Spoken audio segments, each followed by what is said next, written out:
આપણે ત્યાં મીઠું છે ને, મીઠું એને આપણે રામ રસ પેલા કહેતા હતા, પછી કોઈ નમક કહે છે, ખારું પણ છતાં મીઠું આપણે કહીએ છીએ, કારણ કે મોટા બાપનો દીકરો છે. એટલે મીઠાનો બાપ કોણ?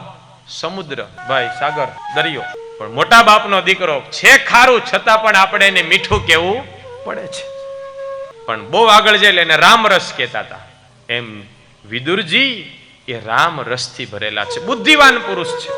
અને ભગવાનને પામવા માટે કાંઈ પ્રેમની જરૂર પડે. ભગવાન ભાવ પ્રિયો માધવા, ભક્તિ પ્રિયો માધવા અને પ્રેમ પ્રિયો માધવા છે.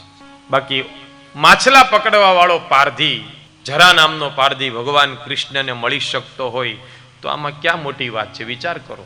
કોઈ લોકો એમ કહેતા હોય કે બહુ મોટી ઉંમર થઈ જાય પછી ભગવાન મળે, તો ધ્રુવજી 5 જ વર્ષના હતા, પ્રહલાદ 5 જ વર્ષના હતા, તોય ભગવાન મળ્યા. કોઈ એવું વિચારે કે બહુ પૈસા હોય તો ભગવાન મળે, તો સુદામા પાસે કાંઈ નહોતું વાલા, તોય એને ભગવાન મળ્યા.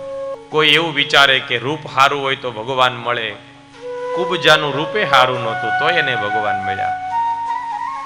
કોઈ એવું કે ઊંચા કુળમાં જન્મ લે તો ભગવાન મળે, શબરીબાઈ કાંઈ ઊંચા કુળમાં નહોતા જન્મા, તોય એને ભગવાન મળ્યા. એટલે ભગવાનને પામવા માટે માત્ર ને માત્ર પ્રેમ, ભાવ અને ભક્તિ, આ 3થી ભગવાન રાજી થાય છે.